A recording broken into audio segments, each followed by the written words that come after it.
je suis Dr Mahadawi, qui représente Décryptage Clinique, bienvenue. Aujourd'hui, on enfile notre blouse de détective médical pour s'attaquer à un gros morceau des examens cliniques, un vrai classique de la médecine, la goutte.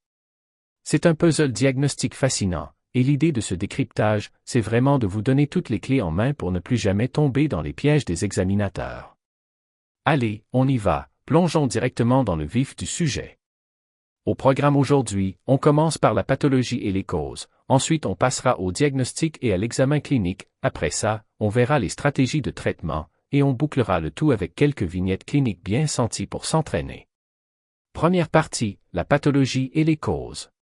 Alors, le suspect numéro 1, ici, il est très clair. La goutte, c'est fondamentalement l'accumulation de cristaux d'acide urique dans les tissus. Et il faut bien comprendre que ces cristaux, eh bien, ils adorent se loger dans le corps.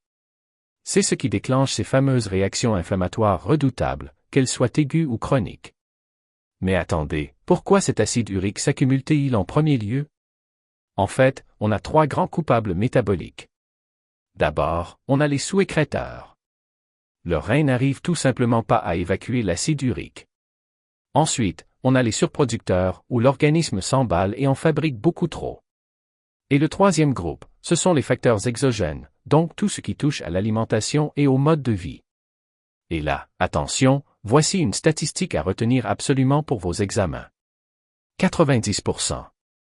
Dans 90% des cas de gouttes que l'on croise, les patients sont des sous-écrêteurs. Ça veut dire quoi, concrètement? Eh bien, leur production d'acide urique est tout à fait normale, mais c'est la clairance rénale qui ne suit pas du tout. C'est vraiment le point de bascule pour bien orienter tout votre raisonnement clinique. Si on regarde du côté des déclencheurs exogènes, une alimentation blindée de purine, c'est souvent l'allumette qui met le feu aux poudres.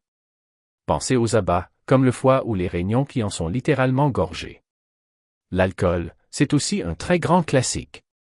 En fait, c'est souvent l'arme du crime parfaite que les examinateurs adorent glisser subtilement dans l'amnèse pour vous tester.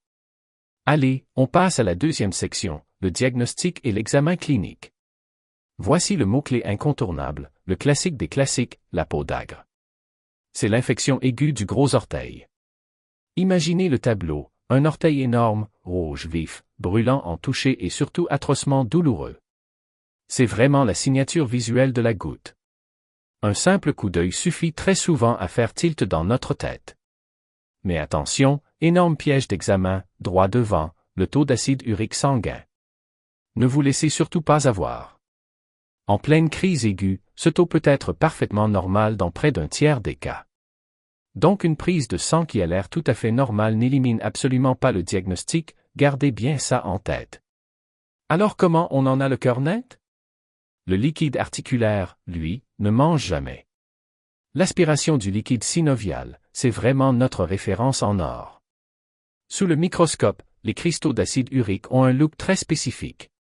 Les mots exacts que l'on recherche dans une question d'examen, c'est des cristaux en forme d'aiguille et à biréfringence négative. C'est le sésame pour cocher la bonne réponse. Troisième partie, les stratégies de traitement. Côté prise en charge, on a 2 stratégies bien distinctes. D'un côté, on doit éteindre l'incendie de la crise aiguë avec un soulagement immédiat, très souvent avec la colchicine. De l'autre, on gère le long terme pour éviter que ça ne revienne, avec le probénécide ou l'allopurinol. La règle d'or, ne jamais croiser ces 2 approches, sinon on court à la catastrophe. Pour la crise aiguë, le protocole de dosage de la colchicine tombe très souvent aux examens. C'est ultra précis. D'abord, on donne 1,2 mg tout de suite. Ensuite, on enchaîne avec 0,6 mg exactement 1 heure plus tard.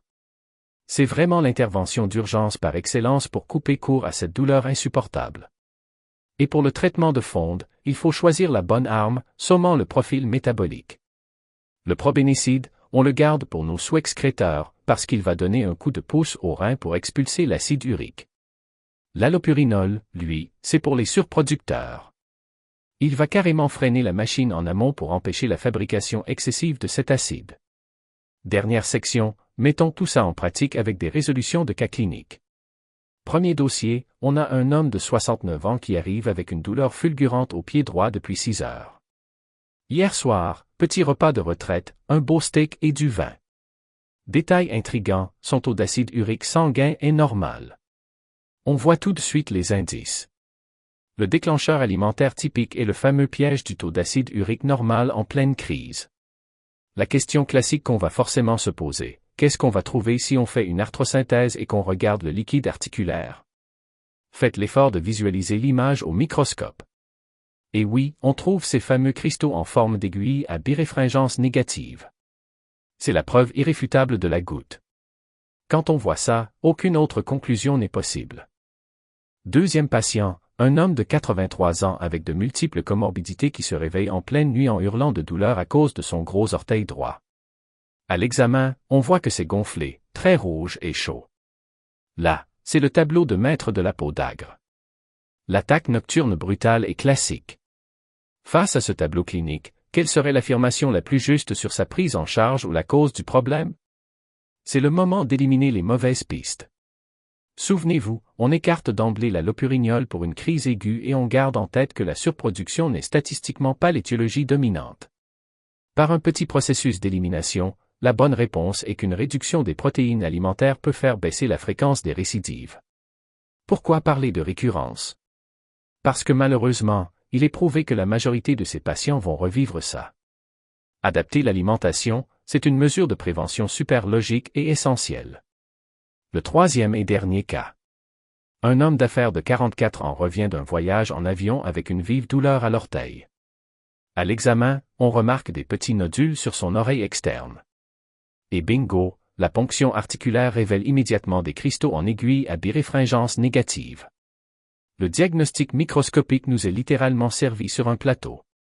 Alors, la question finale, quel traitement va lui apporter le soulagement le plus immédiat possible? On est en pleine phase aiguë inflammatoire confirmée, il nous faut donc absolument l'arme d'action instantanée. Exactement, c'est la colchicine. Et voilà, ça boucle notre gestion de cette attaque fulgurante. En sachant bien séparer les stratégies aiguës des chroniques et en maîtrisant les indices microscopiques, tout devient limpide.